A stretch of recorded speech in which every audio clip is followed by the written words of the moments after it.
வணக்கம். ஓகேவா? பாருங்க, நான் எப்படி திருப்புறேன்னு பாருங்க. ஃபர்ஸ்ட்டு இத ஃபுல்லா வந்து உள்ள அனுப்பிடுங்க. அனுப்பிட்டு, இது இருக்குல்ல, இதில தான் வந்து இந்த கிளாத்த எடுக்கணும்.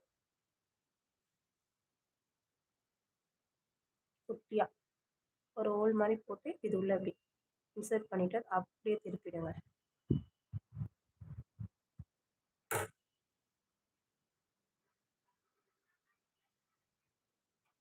பொறுமையா இழுங்க. ஒண்ணும் அவசரம் இல்ல. ஸ்பீடா இழுத்தீங்கன்னா வந்துரும். ஃபர்ஸ்ட் டைம் ட்ரை பண்றீங்க அப்படின்னா, பொறுமையாவே இழுங்க. இங்க பாருங்க. இப்ப இந்த லாக் ஓப்பன் பண்ணிட்டு, இத எடுத்துற வேண்டியது தான். ஓகேவா? இது இல்ல அப்படின்னா, நம்ம ஃபேன்சி ஸ்டோர் அந்த மாரி டெய்லரிங் சம்மந்தப்பட்ட இதெல்லாம் விக்கிற கடையிலயும் உங்களுக்கு கிடைக்கும். வாங்கிக்கோங்க.